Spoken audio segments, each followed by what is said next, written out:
Hey guys, welcome to our call this week with the Men's Collective Impact. We're going to talk about something that I think a lot of people out there are very interested in, and there's a lot of information out there about it. We're gonna dive into personal versus business credit, and then also if you're looking to get into starting up a company, what are some avenues from a finance standpoint that you can really look into? And so we're gonna dive into all those topics today. To start us off, we're going to have Justin kind of lead us a little bit in this conversation. So, Justin, if you kind of want to dig into initially just the credit on the personal and business side, and we'll go from there.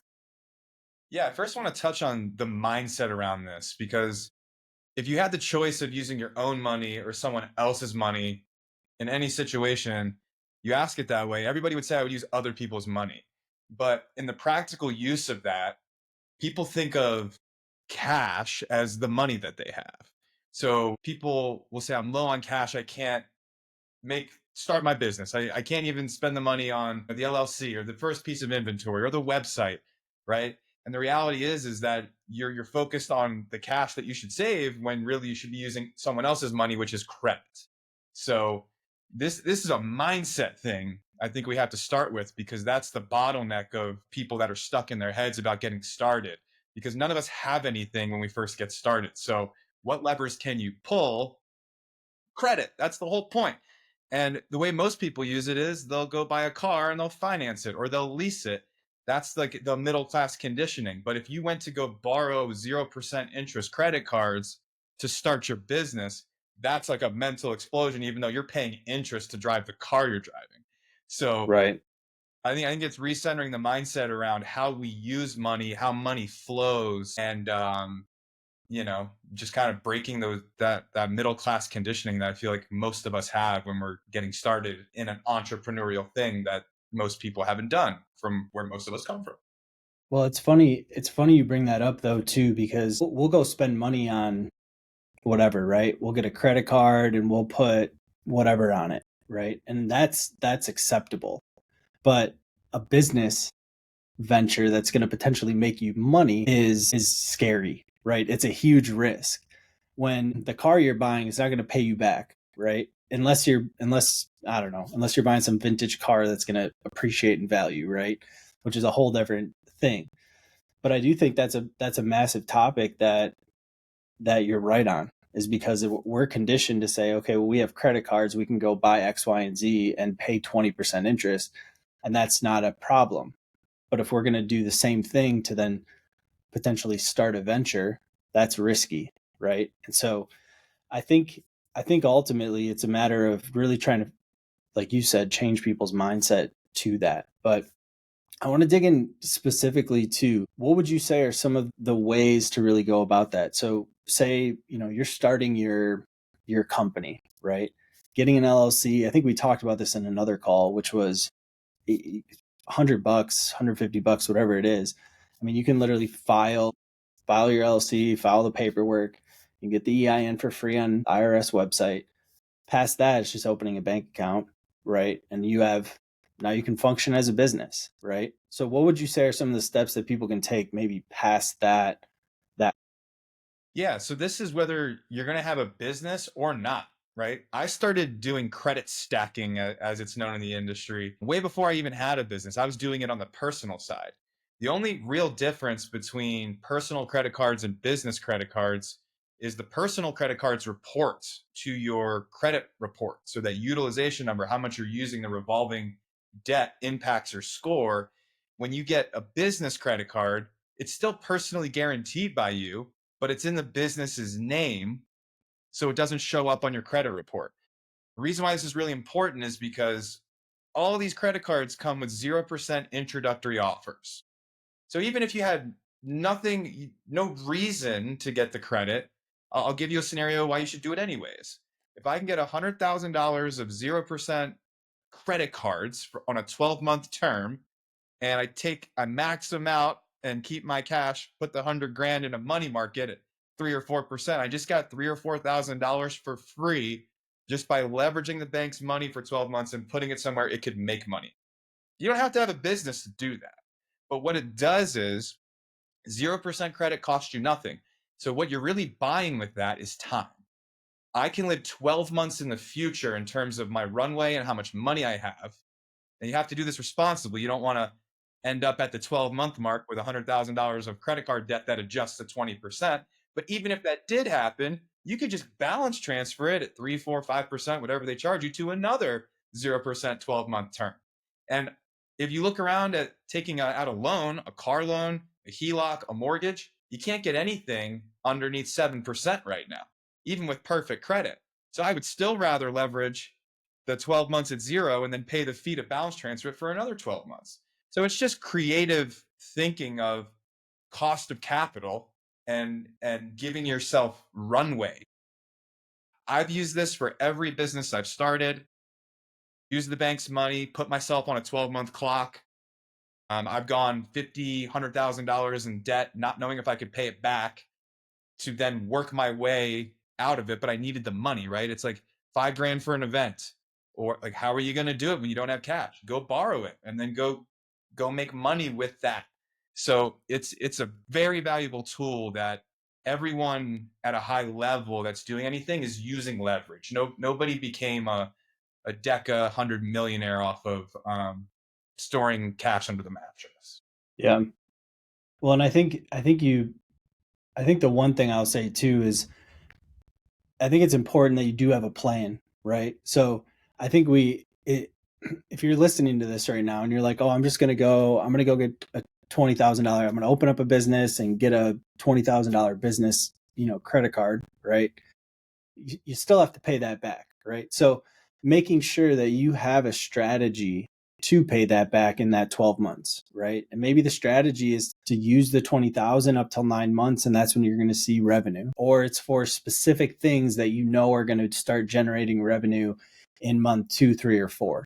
Right. And so I think that that's really important too, is have a plan. And so it is, don't just go get credit cards and then start, saying, hey, I'm going to go start some X, Y, and Z business. I think it's important that you do have a plan. Right. And I think credit is something that's scary for a lot of people. And so I think, it's funny because even you're talking at this moment and I'm like, you hear the word credit card. I'm like, oh, $100,000 credit card. And then I'm like, wait a second. I understand how money works, right? I understand that if it's at 0% and I can go make 5%, like I just had this conversation with my mom the other day on how to leverage certain things that she has to, not pay for certain things or pay for them gradually. And still, it's the emotional tie a lot of times I think that people have to those things that they shy away from, right? So if you can become unemotional about the decisions you're making and just look factually at what's in front of you, you're going to be able to make much more educated decisions in that scenario. I just want to add something too. It's funny, and not to go back. I know we're getting specific, but at the same time, like Justin said when we kicked it off, it's about the mindset, right? We are pre-programmed to believe that the debt and the credit is a dangerous thing. Because if you're, especially my age, my parents got themselves into hot water a couple times. And then I thought to myself, oh, they're bad, they're bad, they're bad. But really, it's a game. It's a complete game that you can win with the proper strategy. Just give you guys a little example for the small entrepreneur. I had this employee comes to me, super talented, had saved her money, but she, comes to me and, she's self-employed, right? But she's filing self-employment taxes and she's paying what, Justin, 49% taxes on the money she's making. I'm like, do you have an LLC? Well, no. So you don't have a business credit card then? No. I'm like, okay. I'm like, here's your LLC. Go file this. When you, in a month's time, you get that piece of paper with that EIN, go to the bank. What do I do there? Open a business checking account. And because your credit is at a 780, ask for a Chase Inc. card. And sure enough, she got it for 20 months, 0% APR. And she goes, well, what do I do with this? I said, all your supplies, all your expenses goes on that card. You're already paying them off every month anyways. Go ahead, load it up, pay it off. Load it up, pay it off. Where did I put my money at? You put your money in your business checking account. She's like, well, how much am I going to pay on taxes next year? Not a lot. Not a lot. not 49%. And it Well, was that's just super talented, super gifted, making a bucket of money that she's surviving on and saving every month, even though all the taxes she's paying, the quarterlies and things of that nature, and the constraints, and the lack of being able to expense out those expenses on her taxes. And now she's going to be dealing with 30 to 40% more income at the end of the year from just playing the game. She already had principles. Her mindset kept her out of that game, a game that she can win, which is just it's so simple to do. But again, on top of it, you can get yourself in trouble. You have to understand I have limitations. I can't get overzealous here, and you have to be smart about it. So you got to play the game the smart way. I'll yeah, give you for another sure. perspective on this. Yeah. Because this right here is about close to $1 million of credit lines. Right? I don't need $1 million of credit lines. But if I fall in hard times, how long can I survive on these? How long can your family eat when you have these? Mm-hmm. If you have cash and you cut up your credit cards because Dave Ramsey told you to or whatever, and you fall on hard times, it's going to be 10 times harder if you run out of cash and now you're bankrupt and you can't eat and you didn't have these credit cards as a fallback. So I look at it in a couple different ways. You want to have as much credit as you can, not because you need to use it, but because it can save you in hard times. Yeah, exactly. And Justin, just to add to that too, something that people don't understand, I hear it a lot just with a simple mindset that they have about credit cards. Well, I don't need that $25,000 limit. I'm going to cancel the card. I've had it for 10 years. Whoa, hold up a second. Hold up. Because what's going to happen now is your credit is going to go down. Well, why? What do you mean? I just gave up that line. I'm like, one, you had a line, you had $0 on it. Okay. The other credit cards are going to look at that and go, ooh, that's weird that they cut that card up.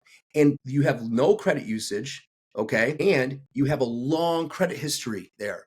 Those are impactful things. I think that might make up like 15 or 20% of your actual personal credit score. Don't make that mistake. Put it in the desk drawer right here and just leave it. Leave it. And Yeah. it's funny, Justin, because years ago, I had to rebuild my credit. I wanted to buy a house. I had no financial literacy whatsoever. And I got on YouTube. I didn't know who to talk to. I sure as hell wasn't going to talk to my parents about it. Okay. I got on there, found a guy who was genuine, wasn't selling me anything. He told me how to rebuild my credit. I went to LexisNexis and SageStream. I turned off and checked all my addresses and everything. Credit starts going up, starts disputing, uh, inquiries that went on my credit report too long. Got those out of there, built my credit up, and then I started with a credit card that had $1,500 on it, and then 5,000, and then I got another one, and didn't put anything on it. Just kept on growing them and growing them and growing them, and it gave me so much more freedom. During COVID, I wasn't nervous because I knew that if worse comes to worse, I had those lines, I had a good credit score, I could make sure food was on my table, and you just have to play the game. Yeah. Yeah, and credit utilization is 30% of your credit score, right? Mm-hmm. So why do you need those limits? It's not that you need them, it's so that you can use a certain percentage without having your credit score come down, right? So the more I have, the more I can use and keep my credit score in the 800s. If you got Exactly. $1,000 limit of revolving credit cards and you charge $500, you just used 50% of your credit, your credit score is taking 50 points from that, Mm-hmm. right? So that's the reason why you build it. And to your point, length of credit history, I think that one, I got it in front of me right now. That's 15% of your score. And anything over 10 years or more is considered the top level. There's different levels of how Experian, Equifax, TransUnion, they all grade you a little bit differently. Mm-hmm. Yep. That's super important. Once you open a credit card, you keep it open forever. You probably have to swipe it once every 2 years to keep it open so they don't close it on you. Mm-hmm. That's gold. It's your credit history. And to your point, if you start closing accounts, that's telling the credit card company, I can't handle this, right? They actually want to extend you more credit the more that you have. It's a big myth that, if I have 100 credit cards, it's actually a whole lot easier to get another 10 than if I only had 2. Exactly. And to say this one thing though too, it's interesting because people think they're going to get on Credit Karma and they're going to know their credit score. Well, that's a Vantage score. Vantage score is used in only 10% or less of credit acquiring reports. Okay. And not only that, though, too, people go, well, my credit score is a 705 when they go to get a house and their mortgage score is at 630 and they can't get the rate they want. They can't even get the house. They have no idea that there's different tiers, different levels, different types of credit. Now we got FICO coming out with FICO 10 trending, and you go to get a Mercedes, you can't get it, but you go to GM and they're still using FICO 8.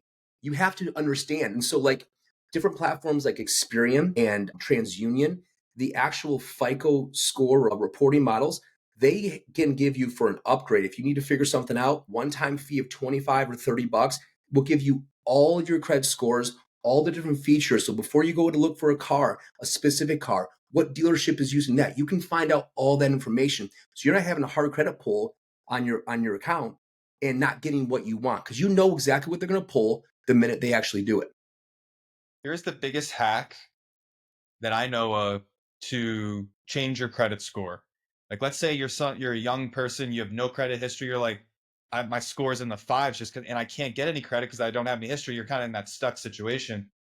Authorized users. You find Yeah. somebody who's got 20, 30 years, hopefully a family member that's got a credit card that's 20 years old, that they have, make sure they are in good standing, that never miss payments. You don't want that on your credit report.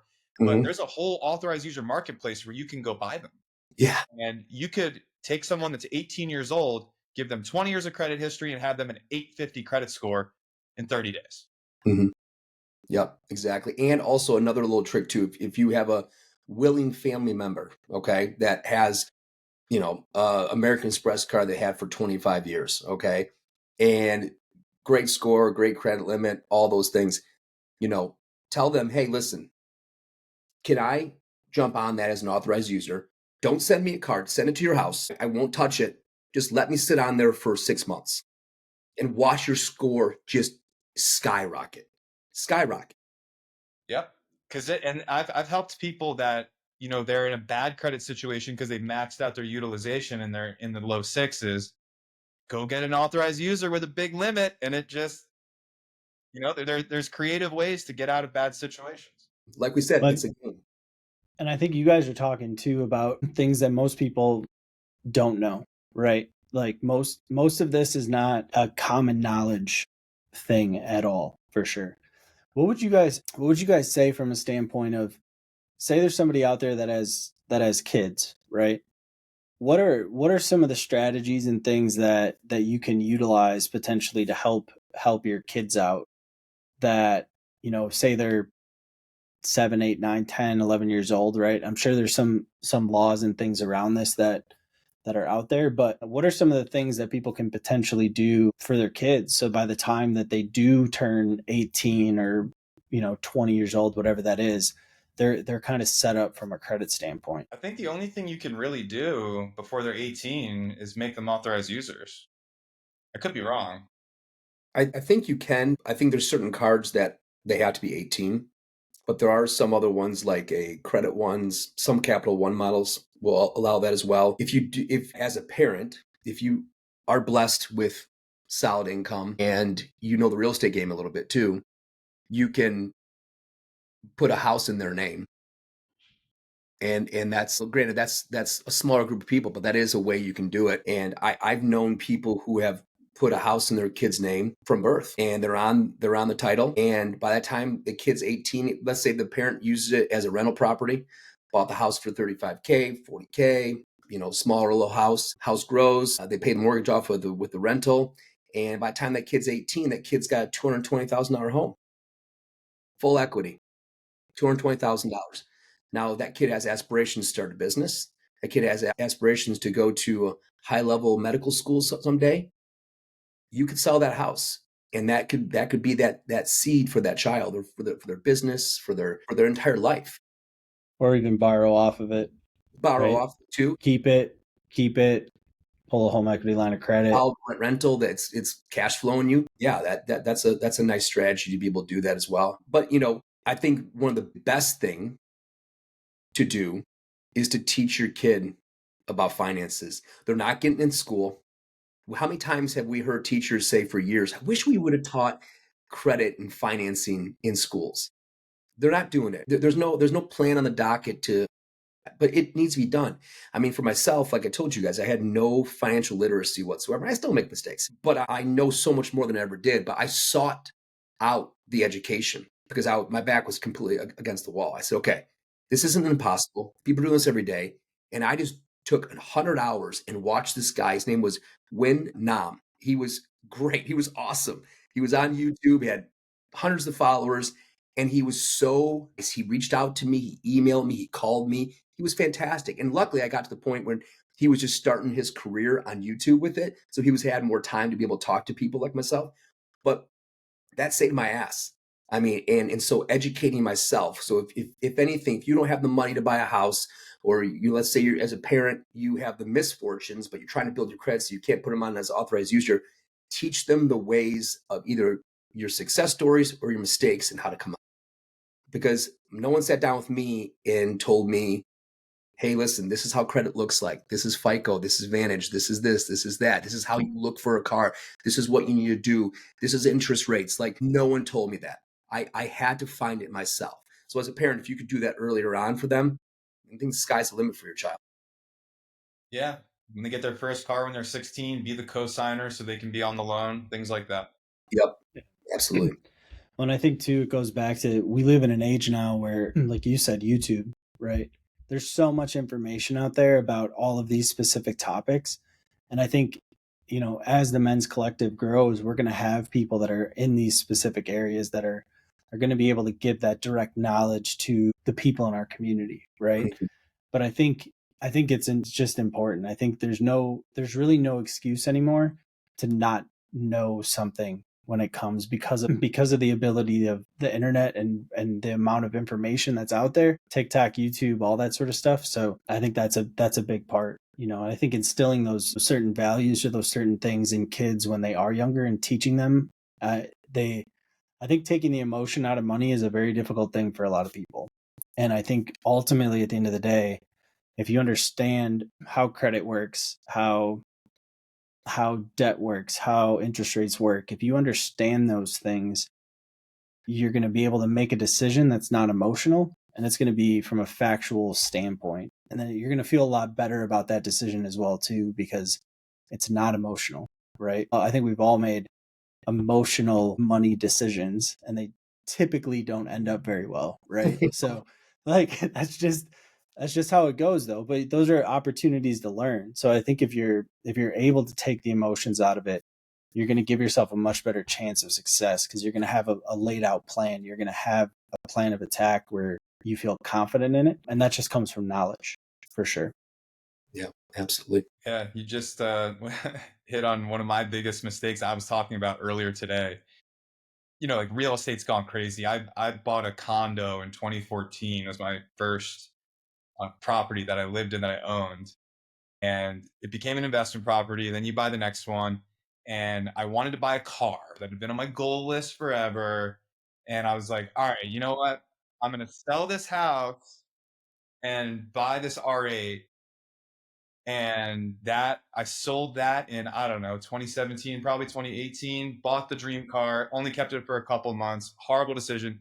That house has appreciated by like 300,000 since then. It would rent for like 1,000 more than what my mortgage was on it.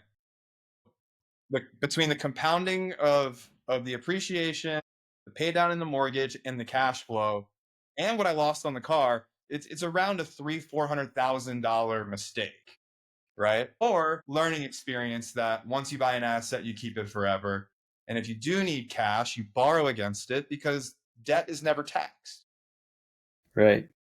Exactly. Well, and that goes back to the, like, in that scenario, emotional, right? It's on my bucket list, or it's on my dream board, or whatever the hell you want to call it, right? And in that scenario, if you would have just kept it, maybe waited a year, you probably could have used some of the profits just to pay the monthly on it and be done with it. You know what I mean? So it's just, there's multiple ways that you can navigate through decisions. And like I said, it's hard. It's not easy to not make emotional decisions sometimes, especially when you're attached to certain outcomes.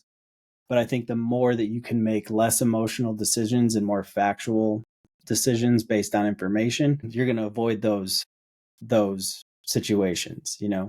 I know I've been in positions where I've leveraged my credit cards too far, right? Because it's like, hey, I'm going down this avenue, this business is going to pay up, but I didn't really have a real strategy. You know what I mean? And I wound up getting into a position where I was like, okay, now I got to get myself out of it. And eventually you do, right? You get it. You always get out of those situations, but ultimately it's just, I'm hammering the emotion standpoint because I think that over everything is massively important. Solid plan, take emotions out of your decisions when it comes to money.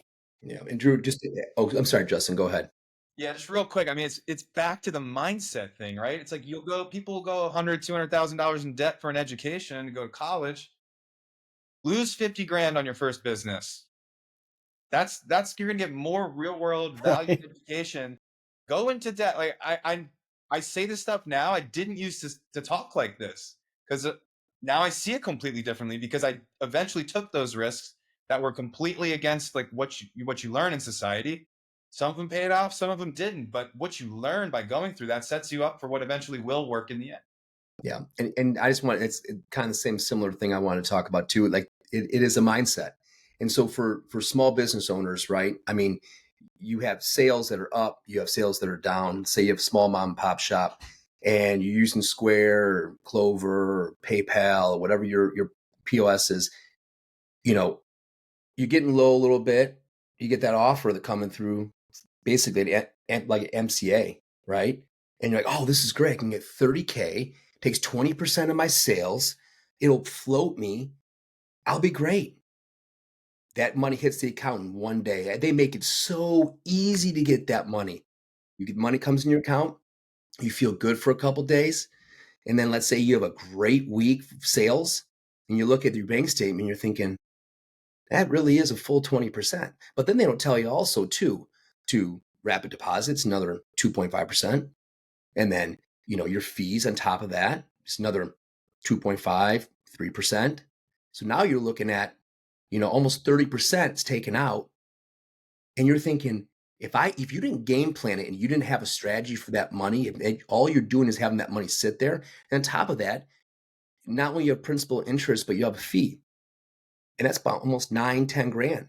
So you initially see that savior come in.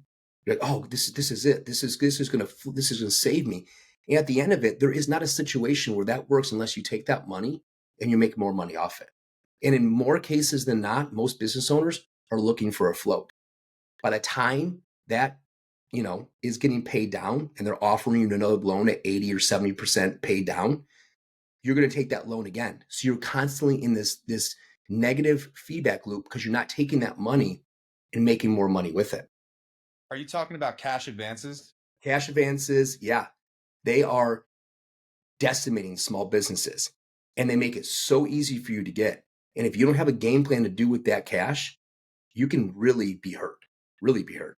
Yeah, that's rough. I mean, there's so many alternatives. Like go to the business line of credit first. You can still like right now I got one at I think it's 6%. It's not horrendous and it's revolving, right? So you need the cash, you pay it down. It's like a HELOC. You only pay for the period of time that the money's out. It's not a fixed slap like a cash advance.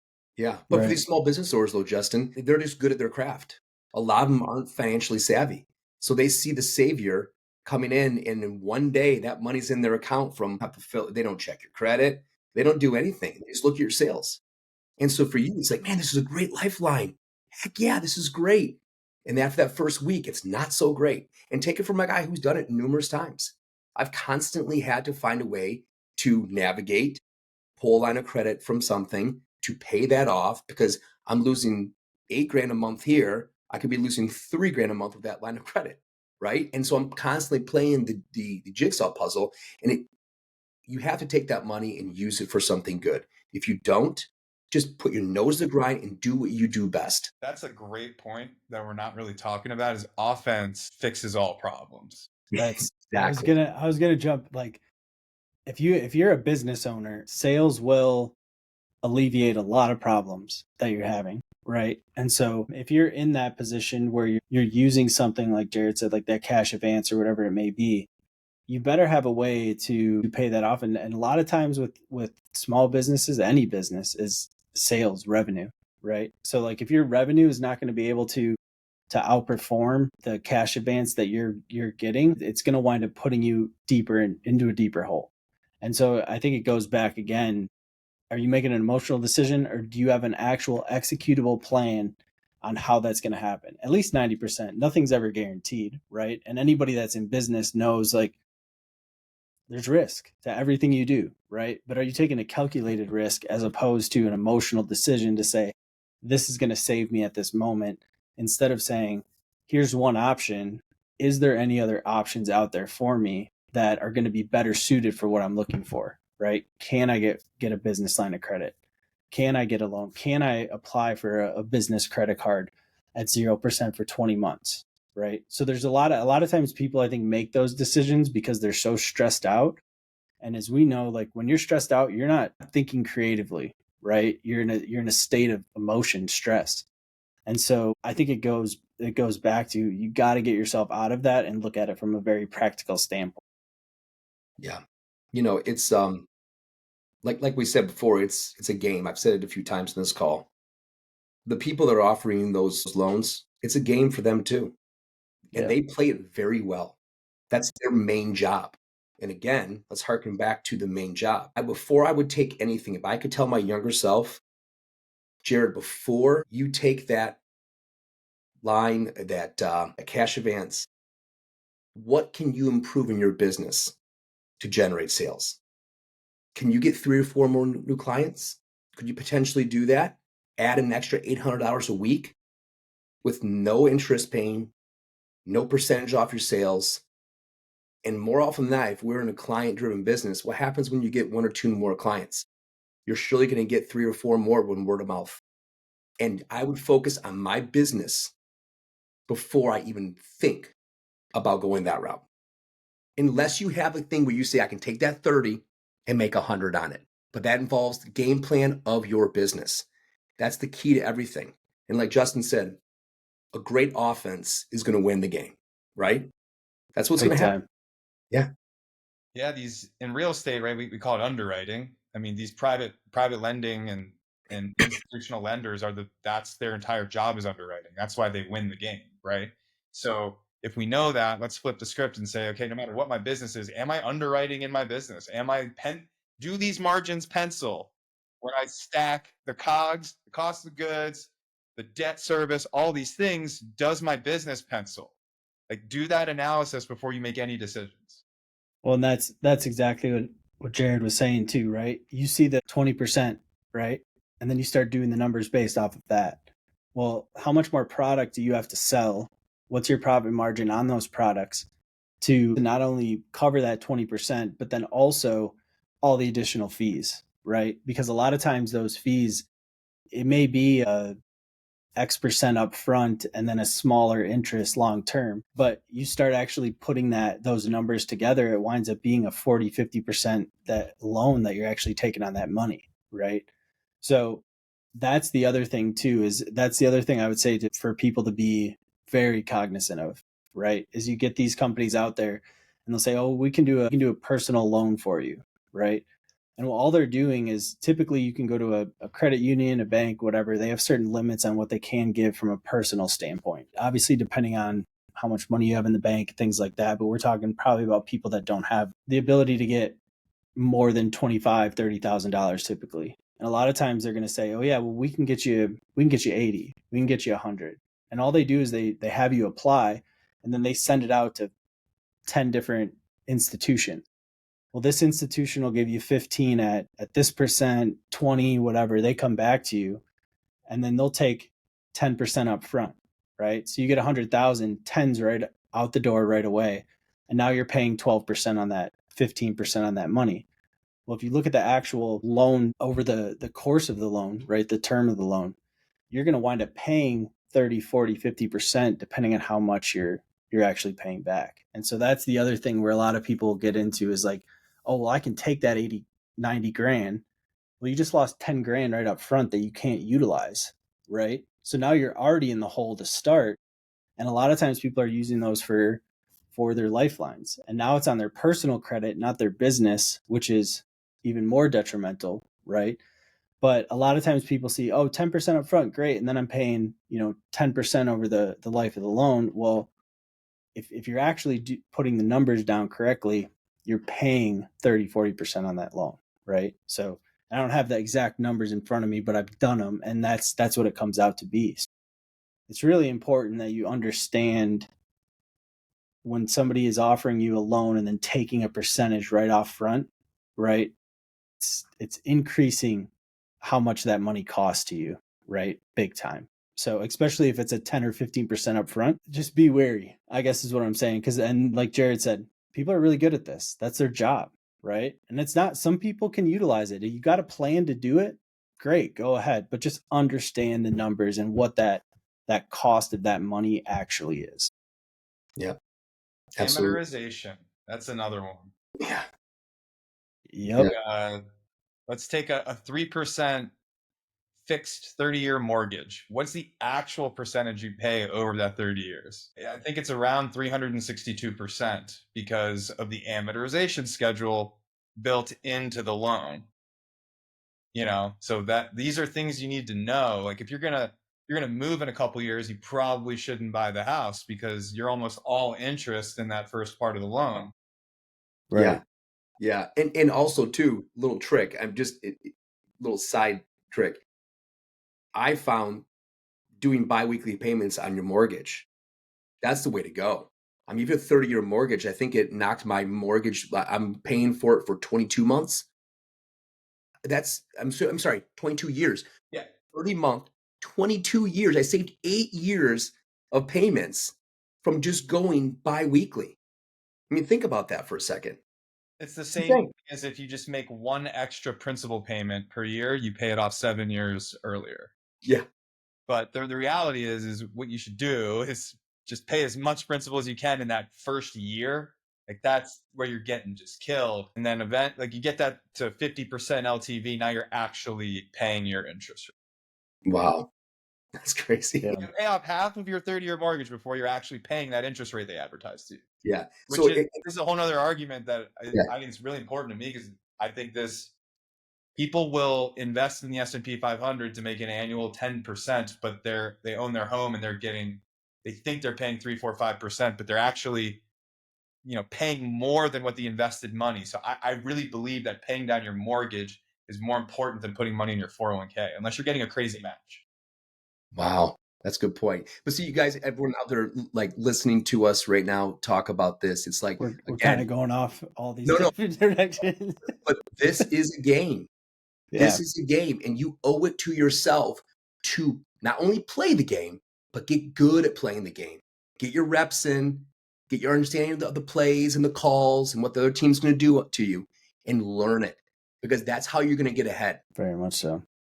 Awesome. Well, we're going to wrap up this call today. And, if you guys want to hear more about this, or you're looking for somebody that maybe is a specialist in a specific area, you can always reach out to us and we can connect you with some of the people that are in our lives. Or if it's something we can handle, we're here to really help whoever we can. So appreciate it.